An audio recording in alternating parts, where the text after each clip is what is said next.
My name is Amir Zeki. I'm an assistant professor at the University of California in Davis, in Sacramento, California.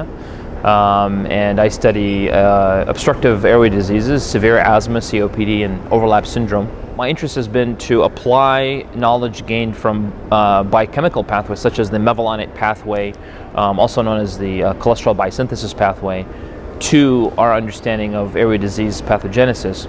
And that has also led me to consider treatments that target that pathway, such as the statin drugs, which are typically used to lower cholesterol to treat cardiovascular diseases.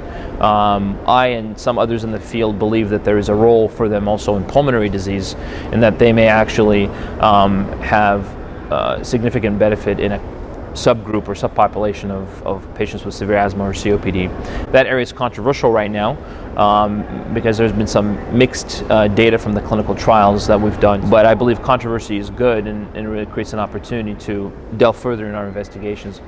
The abstract that I have is looking at the pharmacokinetics of inhaled simvastatin, where we did a very detailed time course study and measured statins in the epithelial compartment, all the airways in the lung and in all the organs, trying to answer the question, when we give the simvastatin via inhalation, where is it going and at what concentration is it depositing at?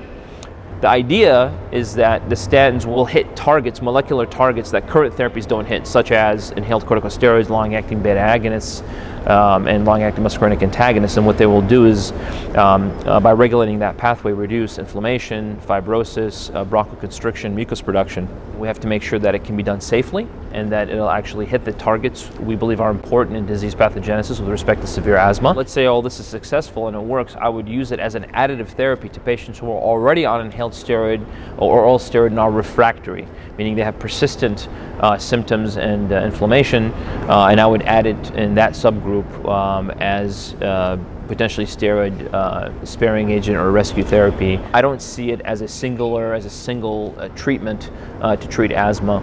I look at it more as an adjunctive therapy for those with the severest disease who are failing existing therapies, and that's where I think it'll have a niche and be useful. In the long run, it may actually also reduce airway remodeling, adverse structural narrowing of the airways, but those take much longer term studies, and we're far away from that, at least at this stage. Another part of the rationale for why we're giving it inhaled is to try and minimize side effects and potentially even apply it to our pediatric population. And if we can deposit it in the airway and have it just stay there and be metabolized there and not be absorbed systemically, then we can avoid some of the systemic effects that you don't want to see in people, elderly or children. So far in non-human primates and in mice, they've tolerated them fine. There's no evidence of any adverse injury to the lungs or airways.